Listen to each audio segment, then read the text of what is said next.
Welcome to episode 9 of Tales from the Scamverse. This week's story is Lunch with Glaxnor the Terrible. He leads by example. And today's episode is sponsored by Ben Imp. Pilfer the Friendly Skies. Enjoy! Let's face it, airline travel is getting more expensive, and now we have to pay even more to check our baggage. But what about luggage that earns you money while you fly? Introducing Ben Imp. Ben Imp luggage is compact, lightweight, and comes in a variety of colors to match your style. And it's inscribed with simple-to-use summoning spells and runes. Here's how Ben Imp luggage works.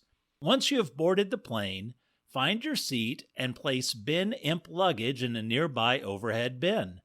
After takeoff, quietly recite our incantation to conjure your imp. Rock me Amadeus ex machina. And that's it. Ben Imp does the rest. Your imp will quietly rummage through everyone's baggage, and when it finds something of value, it discreetly transfers that into your luggage. Have a specific item to fetch? Call our customer service department before your flight to purchase custom spell modifications. Once done, Ben Imp conveniently teleports back to its home dimension. Bravo, Ben Imp. Bravo. And don't worry if Ben Imp leaves a mess.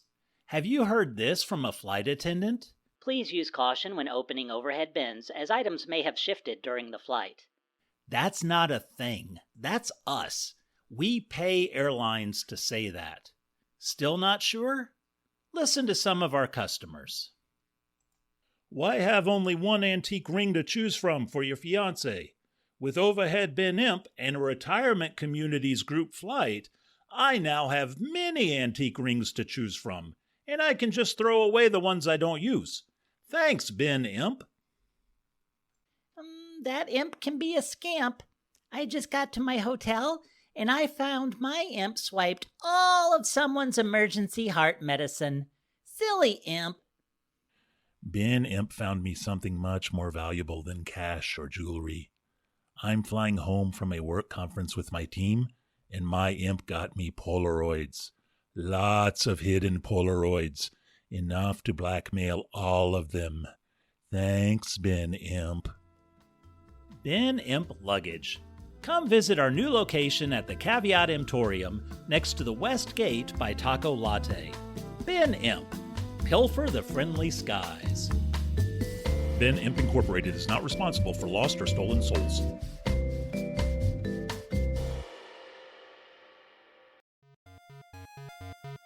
Lunch with Glaxnor the Terrible. The smell of honey blossom tea reminds me of the time I ate lunch with Glaxnor the Terrible. Yes, that Glaxnor the Terrible. The BBEG, our big bad end guy, many adventurers fall to.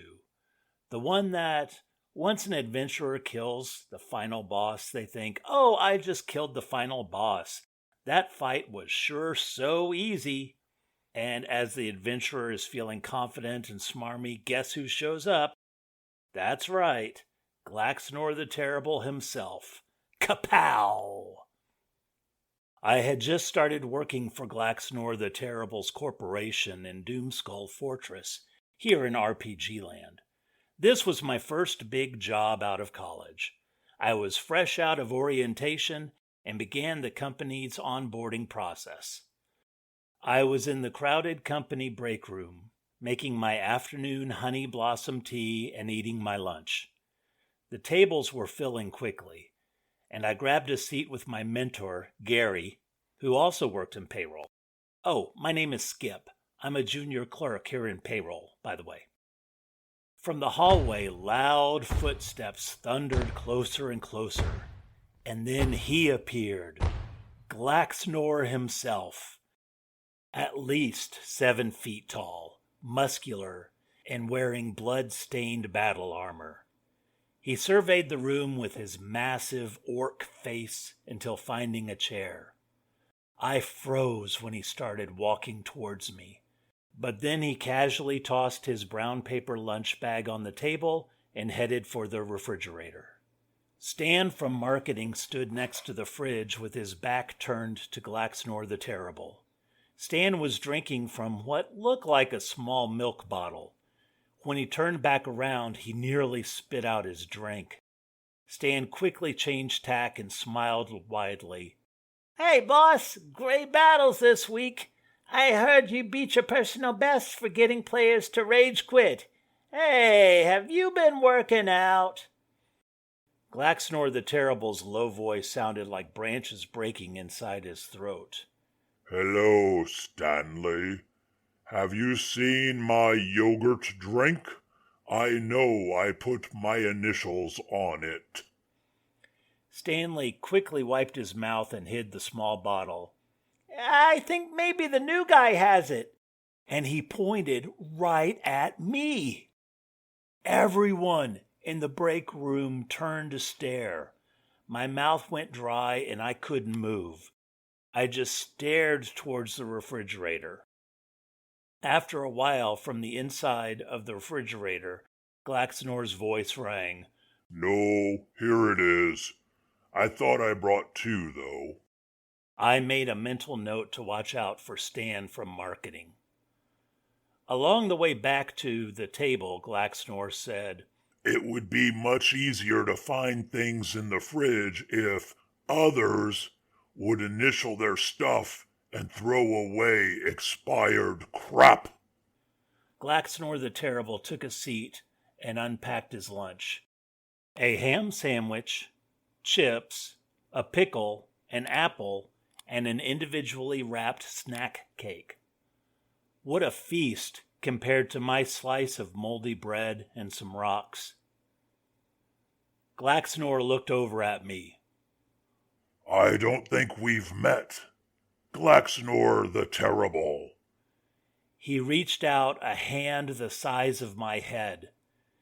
We shook hands and I replied, Skip from payroll. I shook hands with Glaxnor the Terrible. What a day! Glaxnor appraised my lunch. You don't have much food there. Yes, sir, I can't afford anything better.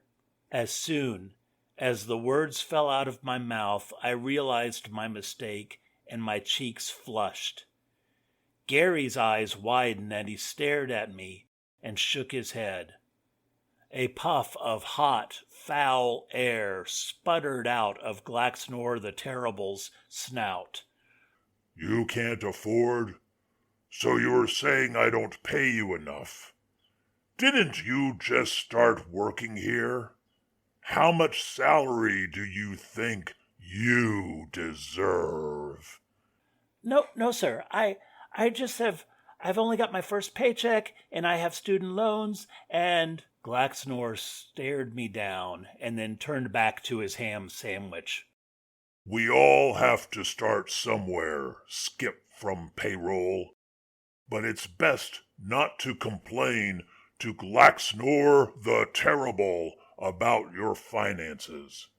Very unprofessional, Skip from payroll. He then looked across the table. Hey, Gary, how are things with you and Susan? Gary's face fell. We're getting a divorce, sir. Oh, that's nice. Good. Good for her. I think I'm going to eat at my desk today. Gotta get reports finished.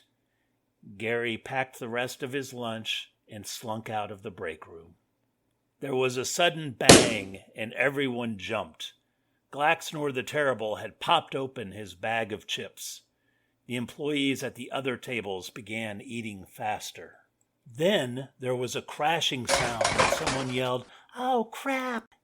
The commotion was coming from a spilled, overfilled can of recycling. Trish from billing had tried putting her soda can on top, causing the mountain to topple over and clatter. I sort of knew Trish. She was a year ahead of me in college, and I always said, "Hi, Trish," every day into my mirror as I worked up the nerve to actually say hi to Trish. I thought Glaxnor the Terrible would scream at Trish, but he said, Trisha from billing, I put a take cans to recycling sign-up sheet next to the bin. Since you appear fond of being the center of attention, read the first name. Trish's glasses had slid down her nose, and she pushed them up the same cute way she did in college. Yes, sir. It says Glaxnor the Terrible, and it's crossed out.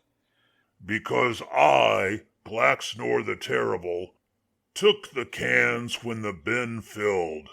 Now read the second name. It also says Glaxnor the Terrible and crossed out, sir. And Trish, read the third name. Glaxnor the Terrible and crossed out again. So I, Glaxnor the Terrible, who rarely drinks soda, have taken the cans to recycling 3 times in a row. Tell me, Trisha, who else has offered to take the cans to recycling? Nobody, sir. Glaxnor didn't look at Trish, but carefully folded up his chip bag while he spoke. Then it must be that everyone else is too important to take out the recycling.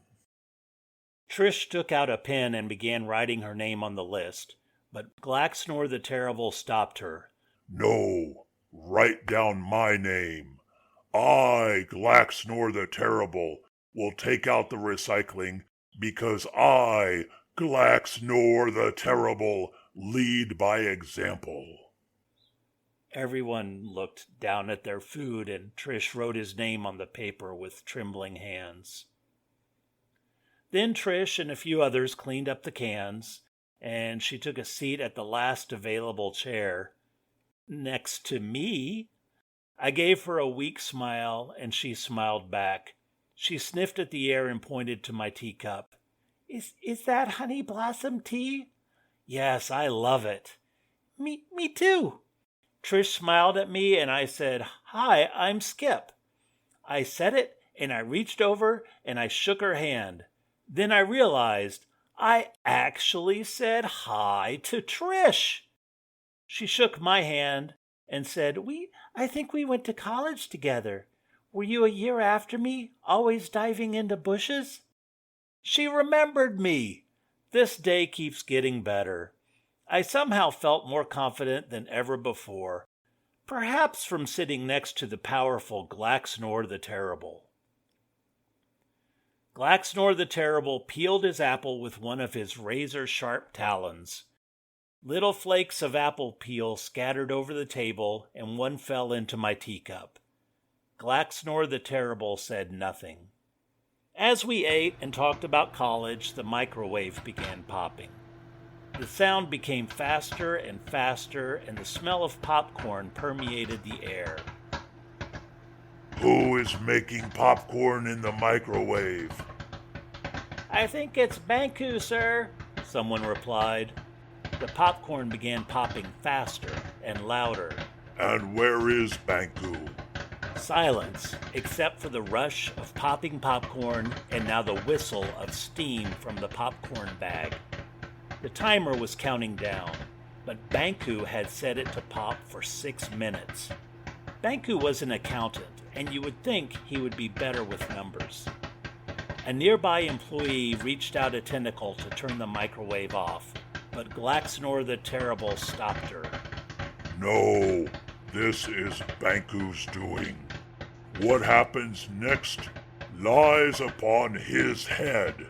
Nobody is to touch the microwave. Glaxnor casually unwrapped his dessert cake and didn't even look up, which had the effect of even greater menace. The rich, buttery scent of popcorn turned into burnt foulness.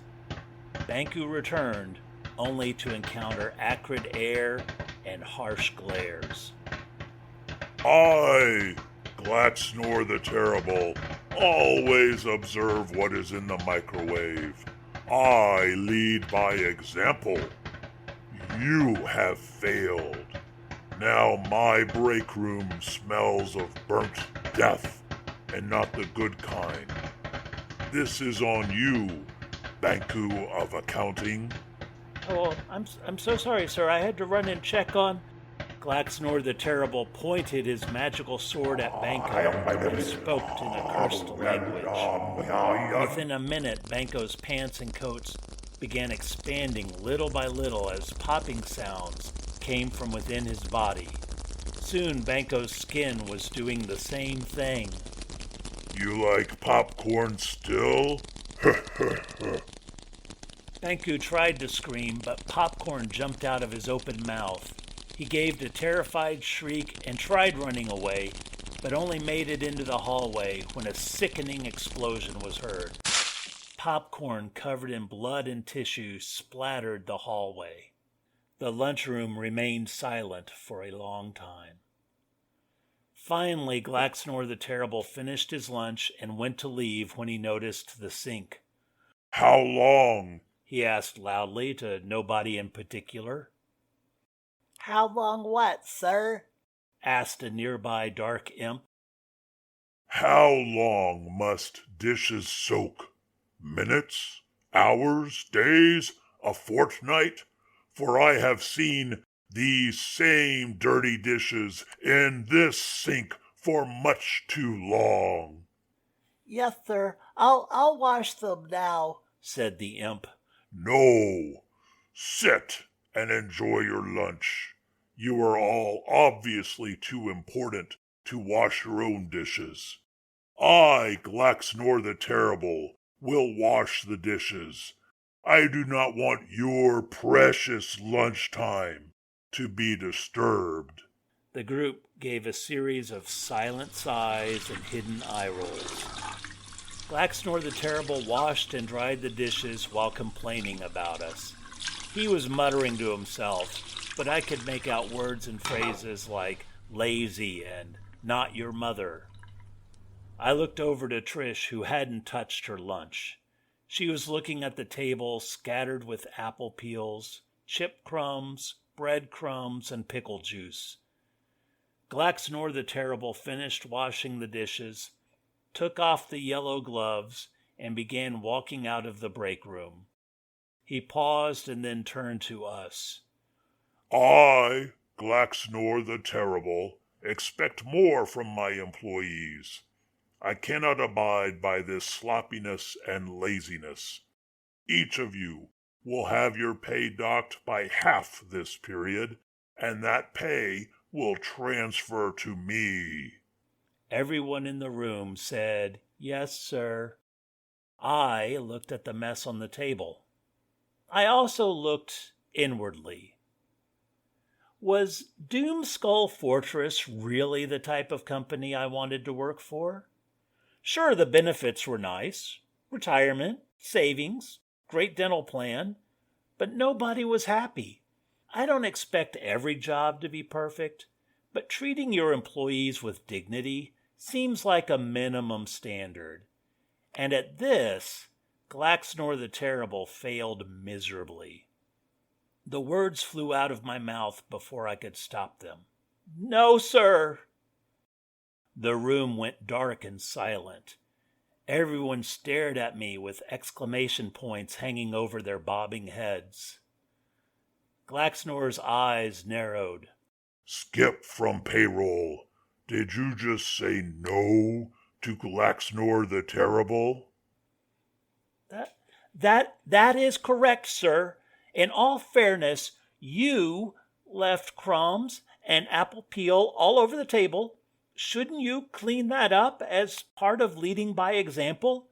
And since you left a mess as well, shouldn't you have your own pay docked and given to charity? My quivering legs forced me to stand. It was their idea, not mine. I wanted to hide under the table.